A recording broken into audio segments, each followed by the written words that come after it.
Social മീഡിയയിൽ ഞെട്ടിക്കുന്ന ഒരു ഒളിച്ചോട്ടമാണ് ഇപ്പോൾ നടന്നിരിക്കുന്നത്. അത് മറ്റാരുമല്ല, രണ്ട് പ്രമുഖ ഇൻഫ്ലുവൻസേഴ്സിന്റെ ഭാര്യയും ഭർത്താവും കൂടി ചേർന്നാണ് ഈ ഒരു ഒളിച്ചോട്ടം നടത്തിയിരിക്കുന്നത്. മലയാളികൾക്ക് ഒരുപാട് പേർക്ക് അറിയാവുന്ന ഒരു വ്യക്തിയാണ് മെഹനാസ്.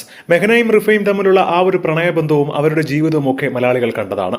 റിഫ മരിച്ചതിനു ശേഷം മെഹനാസ് രണ്ടാമത് ഒരു വിവാഹ ജീവിതത്തിലേക്ക് കടക്കുകയായിരുന്നു. എന്നാൽ പ്രണയദിനത്തിൽ അവൾ എനിക്ക് വല്ലാത്തൊരു ഗിഫ്റ്റാണ് തന്നതെന്നും എന്റെ ജീവിതത്തിൽ ഇത് ഒരിക്കലും മറക്കാൻ പറ്റാത്ത ഒരു സമ്മാനം തന്നെ ആയിരിക്കുമെന്ന് തന്റെ ഭാര്യയുടെ ഒളിച്ചോട്ട കുറിച്ച് തുറന്നു പറഞ്ഞ് രംഗത്തെത്തിയിരിക്കുകയാണ് ഇപ്പോൾ മെഹനാസ്. തനിക്കറിയാവുന്ന ഒരാൾക്കൊപ്പമാണ് എന്റെ ഭാര്യ ഒളിച്ചോടിയെന്നും അയാൾ മോശം സ്വഭാവക്കാരനാണെന്നുമാണ് മെഹനാസ് സ്റ്റോറിയിലൂടെ പറയുന്നത്. പോയത് മറ്റാരോടൊപ്പമല്ല, സോഷ്യൽ മീഡിയ താരമായ ഫസ്മിന സാക്കിറിന്റെ ഭർത്താവിനൊപ്പമാണ് മെഹനാസിന്റെ ഭാര്യ ഒളിച്ചോടിയിരിക്കുന്നത്. ഫസ്മിനയും സംഭവത്തിൽ ഇപ്പോൾ പ്രതികരിച്ച് രംഗത്തെത്തിയിരിക്കുകയാണ്. കല്യാണം കഴിച്ച ഭാര്യയെ തട്ടിക്കൊണ്ടുപോവുകയാണ്. സഫ എന്റെ സുഹൃത്ത് കൂടിയായിരുന്നു. എന്നെ ഒരുപാട് സപ്പോർട്ടും ചെയ്തിട്ടുണ്ട്. പക്ഷെ ആ സപ്പോർട്ട് ചെയ്ത വ്യക്തി തന്നെ പിറകിൽ നിന്ന് ഇങ്ങനെ ചെയ്യുമെന്ന് ഒരിക്കലും പ്രതീക്ഷിച്ചില്ല. എനിക്ക് ഇതൊക്കെ ശീലമായി തുടങ്ങി.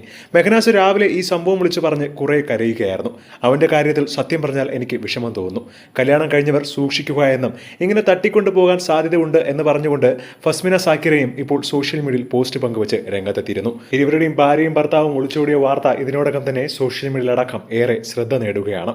എന്താണ് ഇതിനെക്കുറിച്ചുള്ള നിങ്ങളുടെ അഭിപ്രായം എന്ന് താഴെ മറക്കാതെ കമന്റ് ചെയ്യുക.